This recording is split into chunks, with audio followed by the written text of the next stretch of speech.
Hi friends, नमस्कार. तुम्हा सर्वांचं पुन्हा एकदा स्वागत आहे माझ्या चॅनलमध्ये.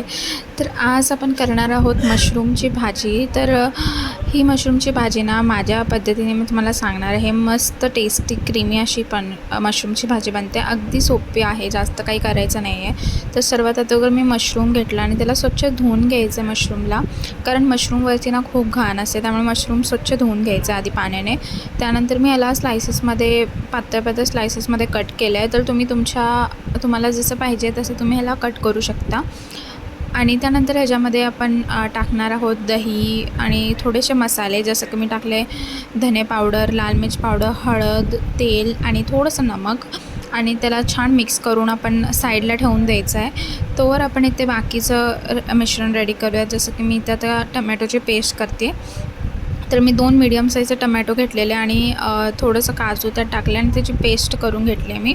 पेस्ट झाल्यानंतर आपण इथे घ्यायचा आहे कांदा. तर कांद्यालासुद्धा मी बारीक चिरून घेणार आहे. तर हा कांदा मी चॉपरमध्ये चिरून घेते, कारण चॉपरमध्ये पटकन कांदा चिरून होतो, त्यामुळे चॉपरमध्ये कांदा चिरून घेतला. त्यानंतर घेतली कढई. कढईमध्ये टाकायचं तेल. तर तुमच्यानुसार तुम्ही तेल किंवा बटरचा वापर केला तरीही चालेल.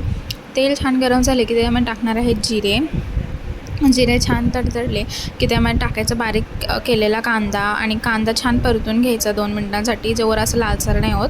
कांदा थोडासा लालसर परतून झाला की त्यामध्ये टाकायची टमॅटोची पेस्ट जी आपण केली होती ती पेस्ट टाकून त्यालाही छान असं परतायचं 2-3 मिनटासाठी. त्यानंतर मी इथे एक हिरवी मिरची टाकली तिखटपणासाठी. तर तुम्ही आधीसुद्धा टाकू शकता, पण आधी टाकल्यावरती थोडी जास्त तिखट होईल.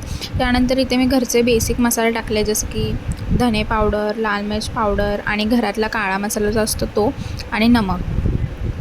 त्यानंतर इथे मी टाकलेलं आहे आपण हे मॅरिनेट केलेलं मशरूम टाकून घ्यायचं आहे आणि छान ह्याला मिक्स करायचं आहे. ह्याच्यामध्ये पाणी नाही ओतायचं आहे, कारण की मशरूम जे आहे ना हे स्वतः खूप पाणी सोडतं, त्यामुळे आपल्याला पाणी नाही टाकायचं ह्याच्यामध्ये.